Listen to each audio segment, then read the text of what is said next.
What's up? This is the McAllister's Podcast. I'm your host, as always, Coleman McAllister. Another super solo episode today. And you know what? Honestly, I have a feeling it's going to be like that forever. I don't know. I had a guest that was supposed to be here this weekend.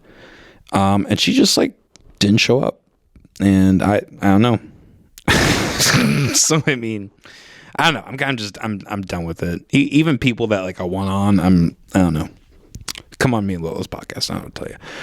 I think it's just gonna be this. Anyways, I thought today, and this is actually my second time trying to do this podcast, because this morning I tried to do it in the other room and it was too echoey, and my cat was fucking up shit in the corner. Anyways, I thought I would talk today about some of the stuff that happened in Perry, Perry, Iowa. For those who don't know, there was a school shooting. I don't remember. I assume it's Perry High or something like that. I don't know. But I found it, I think a lot of people found it disturbing. And it was kind of interesting because it happened the day the day after all the Epstein stuff came out, which we'll talk about that a little bit too. But this is something that, I don't think you can really say which one's more important. I mean, it's all fucked up, right? But I think this is something that affected Iowa. This is an Iowa-based podcast, and a lot of the audience is based in Iowa. So I think it's relevant, and this also made national headlines. So, I mean, anytime a school shooting happens. I just thought it'd be did I bring my spray in here? I think I did. I thought it would be appropriate to discuss it.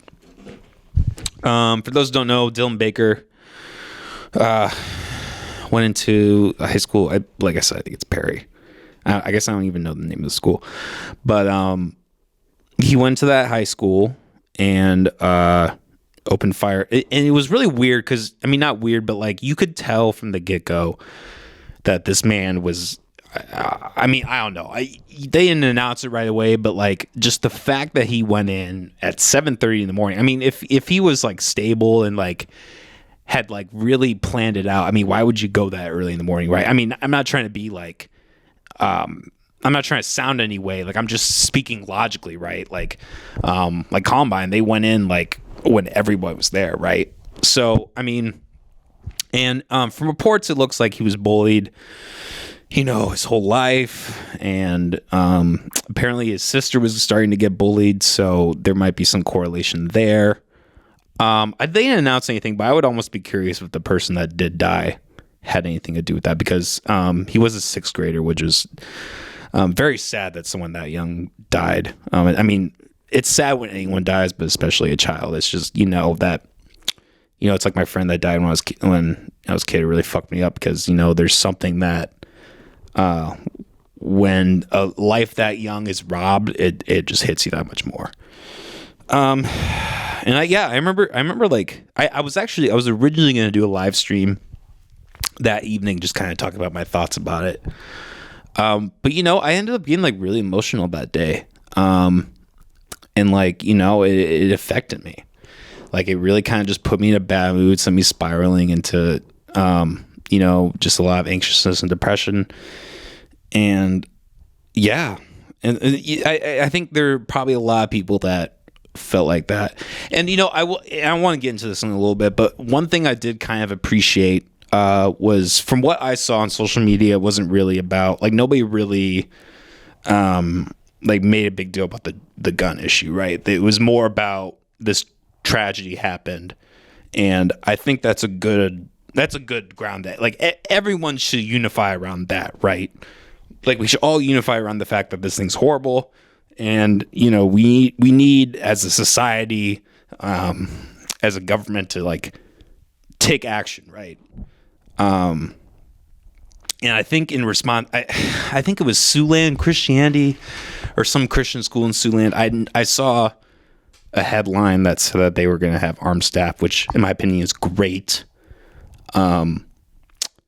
Anyways, but this is just I think this touches on a few different things, right? There's the obvious mental health issues Here, actually, there's three things. There's the mental health issues, there's the bullying aspect, and then the gun control aspect. The mental health issues, they haven't put anything out yet about whether he was on meds or whatever. But I mean, this guy's being bullied, so clear. I mean, the bullying and mental health kind of tie into each other, right? But I mean, this guy was clearly mentally ill. He clearly had some problems, right? Actually, let's do this right now. I haven't seen this yet. I'm kind of wanting to get a raw reaction, but let's just play this clip. Kind of some of his TikTok stuff. And here's the. I forgot to mention this. Because he killed himself from a self-inflicted gunshot wound. Thank God. And he did post. Unfortunately, though, he was posting on TikTok and social media. And I mean, from what I've seen, I haven't been able to find the footage. I assume that they did everything they could to take that down immediately.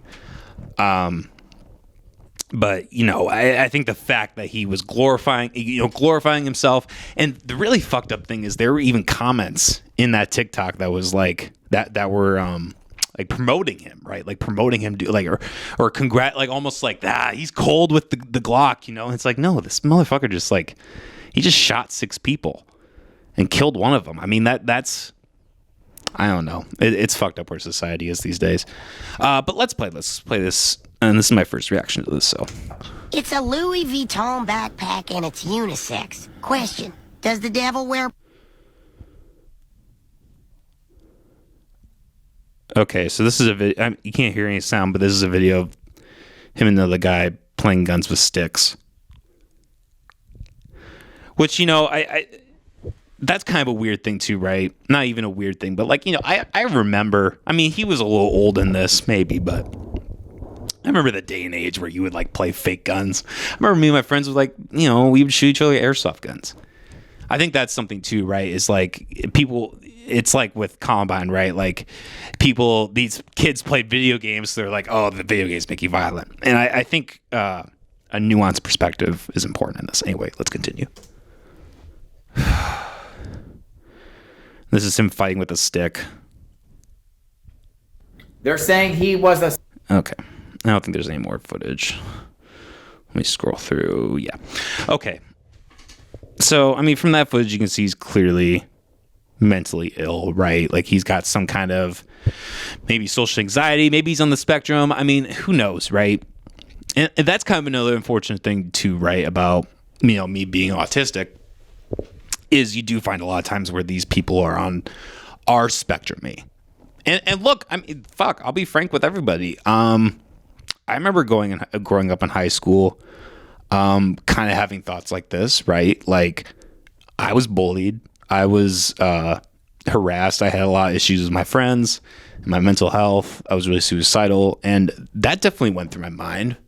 I mean, I didn't have access to a gun. So, I mean, nothing would have really happened. But, I mean, I think when you're trapped in an environment like that, and this kind of goes into the public school system, in my opinion, is when you're trapped in an environment like that, it's hard. It's really difficult. It's really difficult to be like, okay, this is going to end at some point.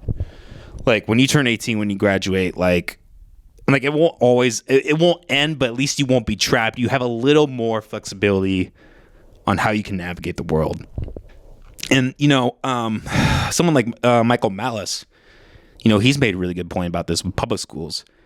Is it's the only time in your life where you're forced to be somewhere where you can be harassed and to no end, even physically assaulted in some cases, and you're still trapped there. There's still, and the repercussions are minimal. And I almost kind of wonder if, and there was some speculation on this because the principal's in critical condition. He did heroically like, do a lot to fight him off, like saved a lot of people. And, that I congratulate that 100%. Like despite whatever, if the principal, you know, didn't do his job right in terms of the bullying, right? Even if that's the case, I mean, it's still a heroic act, right? Like I'm not gonna deny that. And that's kind of the thing too, right? Is it's it's the system as a whole, right? It's this, we decided to have public school and require an education. And when you undercut the free market, or when you undercut the free market, that quote unquote, having that separate, because there's always a hierarchy, right? There's always a class system. So when you undercut the lower class system, make everything free, that increases the price of privatization, which makes it less easy for, lower income people to be able to get education. And there's going to be varying degrees of that, right? But like the problem with public school is it's going to be shitty. It's almost always shitty. Even in these small towns, it's shitty. I mean, I can't, as an atheist, I can appreciate the aspect of, maintaining or not having like that religious presence. But also we're in a point in society, I think, where people would naturally, you could have a private school and say, hey, this isn't a religious institution. We just want to make money, which is fine. I don't think there's anything wrong with making money, right? I think making money is great. So anyways, and let's tie that into the gun control system, gun control issue, right? Look, I get the whole thing. I get the idea, this utopian idea where it's like, okay, we can just get rid of all these guns and this won't happen. But it's just stupid. And I think people really need to ask themselves, is this working? Columbine was 30 years ago, over 30 years ago. I think at this point, I think it happened in 93. Yeah, I think 92 and 93. Has that ever worked? We've had gun initiatives in states to reduce guns and whatever, right? And it hasn't made any kind of impact. If anything, it's increased since we've had all these guns. It's such a losing battle, and I urge anyone who holds this opinion that we need to get rid of guns, ask yourself, how many kids need to die before you throw away this fantasy idea, right? This fantasy idea where you can just send your kids out in the world in a public school system and nothing will happen to them because they just won't, right? You need armed security. Even arm the teachers. I'm okay with that. I'd rather have armed teachers and armed security than dead kids. There's no debate in my mind. And people that try to argue that, I mean, you're just living in a fantasy land. I'm sorry, you're living in an unrealistic fantasy land. Like, okay, look, fine, tackle the mental health issue. Tackle the bullying. Yes, but those aren't preventive measures. Medication and discipline are nothing against a gun. I mean, this kid brought a shotgun and a pistol. None of those two things are going to prevent death from that. There's one situation and one solution only, and that's to have armed guards, armed teachers in school. Because you know what happens in that situation when someone comes up with a gun? Bam! Dead.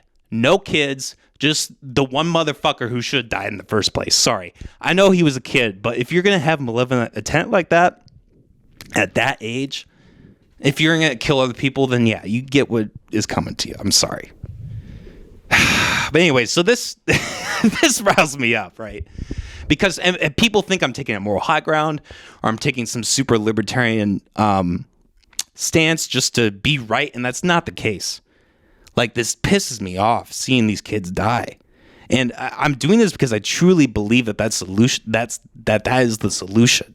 And it's so frustrating that the same system that just allows this to happen is like continuously just letting it by having this bullshit argument about gun control. It pisses me off. It's just stupid. An armed society is a polite society. Okay? That's it. That's it. Okay?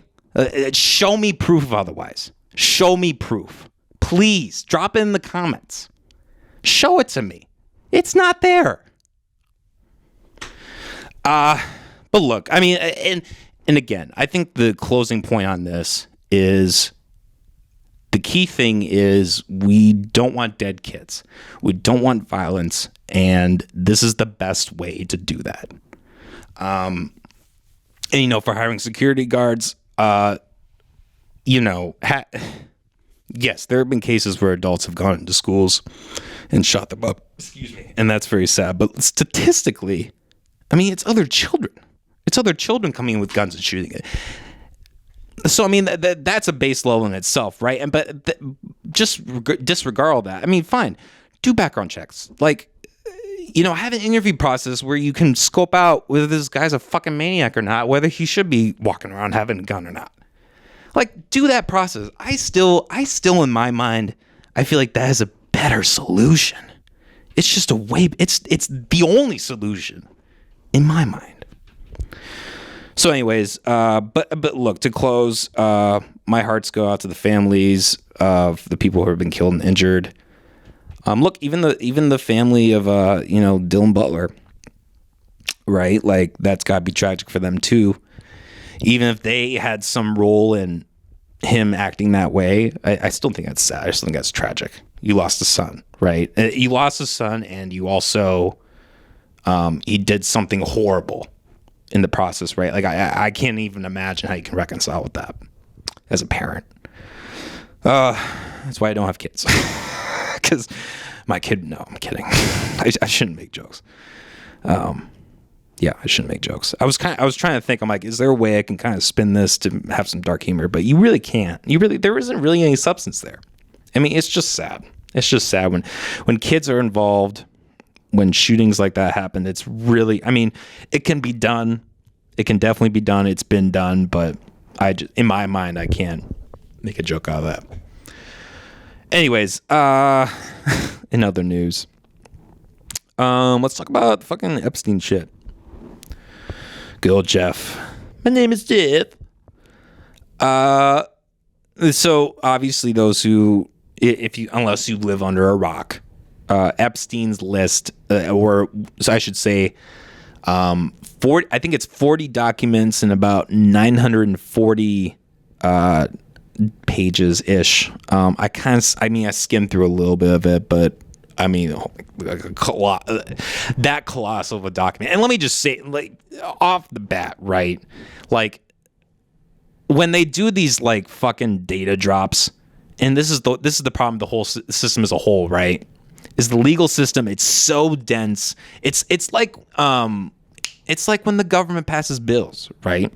It's hundreds and hundreds and hundreds of pages of legal documents that no average person is going to have the time or patience to read through. It is going to happen. So in my mind, this is kind of similar, right?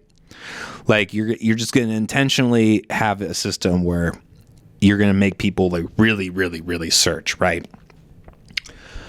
Look, I think a lot of suspicions were confirmed, right? There was already some evidence that that some of those people were on lists. This kind of just confirmed it. And I guess there are a couple takeaways from this, right? One, I think the saddest thing is that none of these people are going to see a jail cell. And that's tragic. In my opinion, they should be all put up on a line in front of a wall and shot to death, or hung, or fed to pigs or something, because this is, in my mind, the most disgraceful thing a person can do, having sex with a minor, especially against their will. It's just such, I put that above murder. I think maybe the only thing that can compete with that is genocide. And even that, I think even when you look at that, can you really say that entire population is innocent? Not necessarily. It's awful. It's terrible that it happens. I don't think that it should happen. But but just by nature, when you're dealing with minors, that there's an innocence there, right? Even if they have done bad things, they're not a fucking adult. They're a child. They are a child. I don't care if they're 17 or whatever. Like, as long as you're not 18, in my mind, you are a child. And frankly, in my mind, I mean, even like 5 years after that, a lot of these motherfuckers act like children, right? So really fucked up stuff. Bill Clinton was on the list. I think I read 50 times. They were using the documents 50 times. It took about 25 different flights. I also thought it was kind of interesting with the art. The news response to this has been hilarious. I haven't even really looked into it because I have a hard time tuning in at all to the corporate press. But Tim Dillon, I highly recommend his last episode he just put out. He had a great take on it. He went through like not every single one, but multiple different news sources, clips, articles, whatever. And at the very beginning, every time there's a disclaimer. Now, just because that these individuals were on the list does not imply or whatever that they were involved in legal activity. And okay. Okay. It's fucked up. And that's why these people are never going to see the light of day, right? They're probably CEOs and other, high up people that are, if they haven't been incriminated in these documents, there will be future. I know there's going to be future doc drops. Look, I think it's really fucked up that we're also just hearing about this, right? I mean, Jeff Epstein killed himself in 2019. I mean, what, 5 years later, after an election cycle, like, we're finally hearing about this. Like, we should have heard about this in 2020, in 2019. But like, look, I don't think it's a coincidence that they held that information for a reason, because they didn't want to sway public opinion. I would 100% believe that. There's not a doubt in my mind, in fact, that's what they did. And look, I think there's something else to that too, right? There were still names that were blacked out in that list. And, here's my opinion. Here's my opinion on that. It makes sense, right? It makes sense that they would black out names of minors. Yes, I think that I can see how that could be an issue, right? However, when you compare it to the ability to have, transparency, so we can really put all these people behind bars, or in my opinion, kill them. Until we do, like, they just don't compare in my mind. Like, as unfortunate as that would be, and how someone may not want to be outed in that, I just think that the cause is more important than that. The cause to bring these people down, even if some people are, inflicted in some way or are outed. That's sad and unfortunate, but I think these people being brought to justice is just more important. I'm sorry. It is. I mean, neither situation is good, but in my mind, that's just how it is. Let me know what you think in the comments. Yeah, anyway, I think it's fucked up, the whole thing. Oh, also, one more thing I wanted to touch upon, for these fucking idiots who are on the internet. I'm probably one of them, but I'm going to address the other ones, right? The Stephen Hawking thing is fucking insane. I think that blew everyone away. That was a name that had never been dropped, right? Leo DiCaprio going over there, that's not surprising. I do, because he was recently in that movie. I kind of wonder if that... No, and that's the thing. I take that back. It's not going to have any impact on his acting career. We're going to all forget about this in a month when the election shit cycle, comes up, and they're going to skate on by. And that's kind of the thing, right? Why, like, I don't think it's a coincidence that they dropped this in the beginning of the year, where by the time we're deep in the election cycle, nobody's even going to care. I mean, yeah, it might come up every once in a while, but nobody's really going to care about it. But the fact that Stephen Hawking, oh my God, and he was in it a lot of times. I mean, there's explicit information about him being in orgies and like all this crazy shit.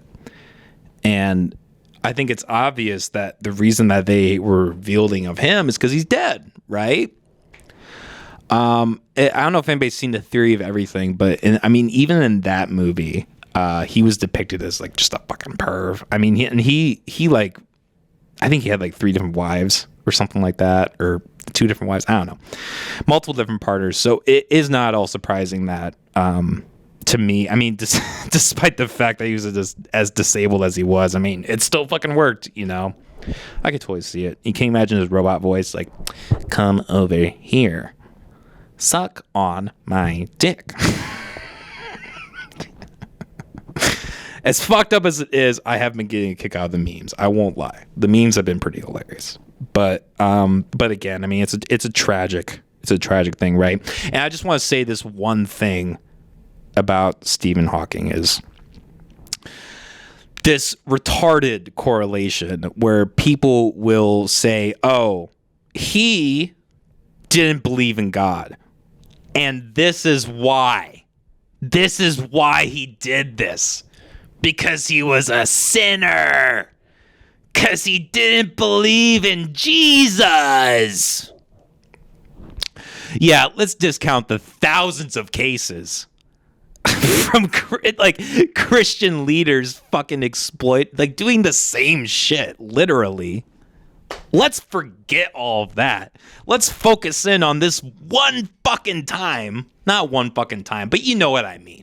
One of the few instances where we've had like someone who's a prominent atheist get fucking caught up in this shit, right? You're going to take one instance and you're going to correlate it to religion. Fucking retarded. So stupid. That shit just pisses me the fuck off. This is what you care about right now? Not the fact that like fucking these other people who believe in God are still out there fucking doing this shit. No, we're going to focus in on the atheist who's dead. And that's what we're going to get mad about because he's an atheist. Fucking retarded. Fucking retarded. There's no other word for it. Fucking retarded.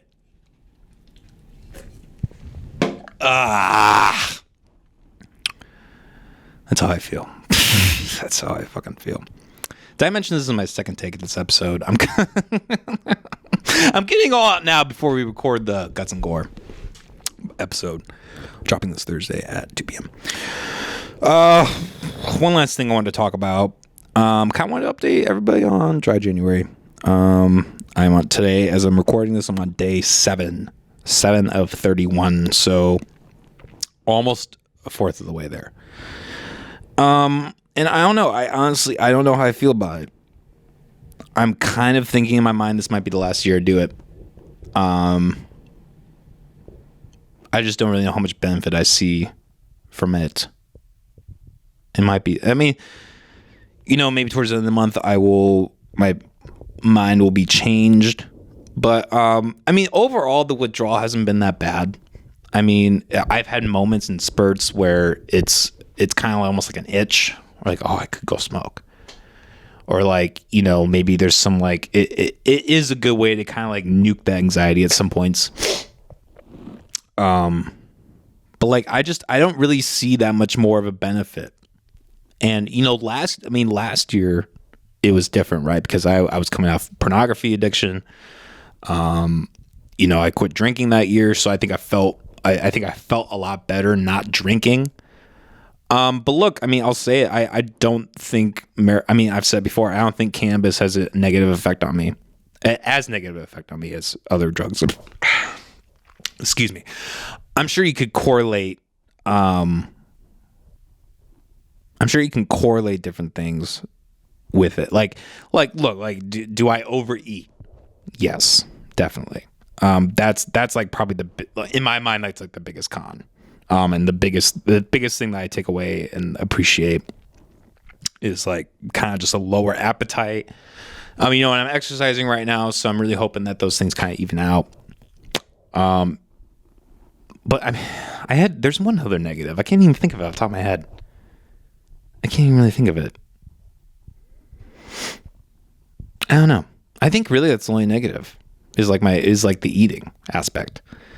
And I think to sidetrack, if you legalize it, right, you can do research. I know that I think it's THCH or A. No, THCA is in edibles. I think it's THCH. Is a compound that actually decreases appetite.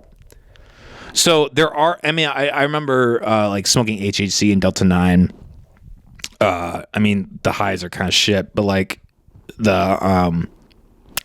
it doesn't affect my appetite at all. Like I eat pretty normally. Like I don't overeat when I'm on those ones. So I mean, look, if it was legalized, I'd be willing to try and dabble in it, right? And it'd be cheaper, maybe, depending on how the tax. If it's taxed if they've taxed the fuck out of it, then no, it wouldn't be. And they probably would. Fucking barrels. Okay. But so yeah, I don't know how I feel about it. I really do view it as medicine, and I think like anything, like any medicine, right? You can overdo it. I think you can overdo Tylenol. I think you could overdo cough syrup. Like, you know what I mean? Like, fuck, that's promethazine, right? Like, fuck, like all that shit, right? I think you could always make that argument, and I think it's kind of a kind of short-sighted to just say just look at the negative, right? And I'm an absolutist when it comes to drug legalization. I think all drugs should be legalized, and I think a lot of the stigmatizations around heroin and methamphetamine use are really overhyped. And I think you would actually find that if those drugs were legalized and more socially acceptable, that a lot of those negative effects would go away. I truly believe that. So by that logic, I don't really see the problem. Going back to my journey with pornography addiction, I remember one time I attended an SAA meeting, Sex Addicts Anonymous. And it was a terrible experience. I fucking, despite me being an atheist, I was desperate. I felt like I didn't really have anybody to talk to about it. Because, you could be an alcoholic or even a pothead. You can be like a recovering pothead, right? Like you could even promote that or reach out to people, and they will be 100%. I think I've talked about this before. 100% accepting of it. But with pornography, it's such a taboo thing, and there's a lot of speculation on whether it's actually bad for you or not. And so I think it's harder to talk to people about that, right? And a lot of people don't take you seriously. So I was kind of in a moment of desperation. I reached out, and of course, it was very religious. We did a prayer at the end. It was way more than I wanted it to be. But I really came away from it thinking, do I even really have a problem? Because not a single person shared anything with pornography. It was all prostitution. It was all prostitution and just cheating, right? And they lumped everything together, right? Like they lumped cannabis use, they lumped alcohol use, they just lumped it all into this thing, bad. B-A-D, bad. And they kind of just, a lot in their mind, they all probably thought it was a sin, right? But look, I think if you're not in a relationship and you hire someone for sexual activity and you're both consenting and there's an agreement, I don't see anything wrong with that. I really don't. I don't think that should be illegal. I don't think that's wrong. Everyone's consenting. Now, if you're in a relationship and you're cheating with a prostitute or whoever, that's a completely different story. I don't think that's okay. Because if you're with a partner, you've made kind of a contract in a way, right? You both kind of agreed that, hey, we're not gonna cheat. If those are the terms of your relationship, clearly, I mean, obviously there's open relationships and such, right? In my opinion, I don't really know if that works that well, but I think for the most part, I think most relationships have that commitment to each other, both physically and emotionally, right? And if you're going outside of that, then yes, that's 100% wrong. But I guess my point is they just talked about all these times that they almost got caught. Like, I remember this one guy was just talking about how, how he was like driving, looking around for prostitutes, and this cop like flashed a badge. And like, that was kind of one of those instances of like, oh, I really need to get my shit together. And in my mind, I'm like, what? Because an authoritarian state has decided that this thing's illegal and they caught you in an act like that is what determines it's wrong. And this is just the problem with government and laws, right? Is it takes the morality out of it. It takes the morality out of the person per se. Because then people don't think in terms of what is right and wrong. They think of what is illegal and illegal. And if we voted on slavery and it was a 55-45 in favor of slavery, does that make it okay? Was slavery okay up until it became illegal in what, the 1860s or something like that? Like, is what? Are you saying that was okay? It's just such a stupid argument to say that what's legal and illegal is what's right and wrong. No, morality isn't innate. We evolve through morality, right? As we're growing up, we develop a moral compass to determine what's right and wrong. And for the most part, that's universal. There are rare cases, few cases where people don't, figure that out. But, I think that would also be alleviated if we didn't have this crazy idea on what's illegal and illegal. Anyways. So I don't know how I feel about it. I don't know how I feel about Dry January. This might be my last one. I don't know. We'll see. We'll see what happens. What do you think, guys? What do you think? Drop it in the comments. Drop it below in the comments. Also, I want to just thank everybody real quick. Everything has been taken off. Unhinged, Uncensored, got some Gore. This podcast, the last episode where it was just me rambling, got like 50 views on YouTube, which I haven't had an episode do that in a while. So I love the support, everybody. Like, subscribe, share, comment, let your friends know. And yeah, we're here every week. I don't know. Is there anything else I should talk about? Anything else on my mind? Should I delve into my childhood? I was born in a white room. Okay. All right, everybody. We'll be back next week. Guts and Gore every Thursday at 2 p.m. Unhinged and Uncensored with Lolo Savage every Tuesday at 2 p.m. Tune in tomorrow. The one tomorrow is going to be fucking crazy. We got 2 guests that were a hell of a time. Talked about Gypsy Rose and a lot of other shit. So it was fun. All right, guys. Have a good night. Peace.